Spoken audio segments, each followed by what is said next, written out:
just last night, Zane Sparling of the Portland Tribune shot this video of a man named Christopher David, who, like a tall man who's been dubbed Captain Portland, and he's talking to federal officers, agents, and they start just hitting him with batons, and he doesn't flinch, and then somebody pepper sprays him or maces him, and he walks away. He ended up in the ER with like a broken hand.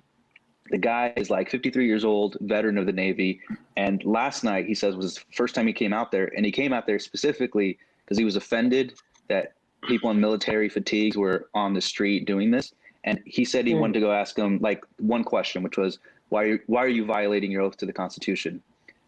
In that specific instance, right, this guy ended up in the ER, and like there's no charges filed, right? There's no agency that he would know who to complain to, right? Because there's 3 different agencies out there, right?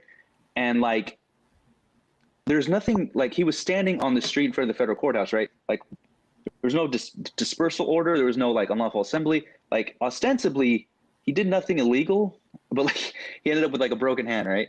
I mean, this is not normal. Like, we have due process if you do something illegal, right? There's a way that you apprehend criminals if they had in fact committed a crime. The story about Christopher David, feels like that's what's going to come of this federal deployment. Could be a historic video.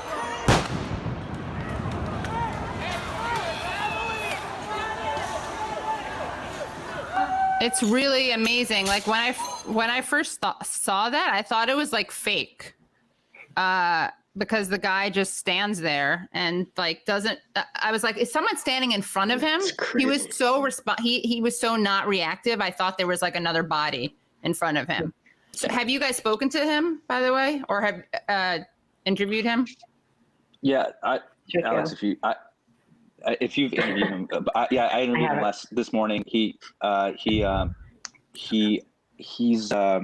remarkable guy. He's like got so much personality, and like he had just got out of the ER, and like his knees need surgery. And what's remarkable about him is like he was a lieutenant in the Navy class of '88, like Naval Academy, and he like went to the VA hospital to get patched up. And like I asked him like, hey, because I got to write an article. I'm like, I need to get the emotion, right? What'd you feel when they did this? And he looks pretty stoic. But yeah, and even in the interview the next day, he was just like, well, I knew they were going to do that once they started hitting me. And, I'm not going to run away. And it's just like, the guy was just so clear in like his purpose, which was like, he did not understand why these guys would be out on the street doing that. And he like had resolve to be like, come on, I'm a Navy guy. You shouldn't be doing this. And it's remarkable. So that's when change happens. Remember, they went after the Army. McCarthy went after the Army, Joe McCarthy, and that's when people were like, enough. So this could be a watershed moment.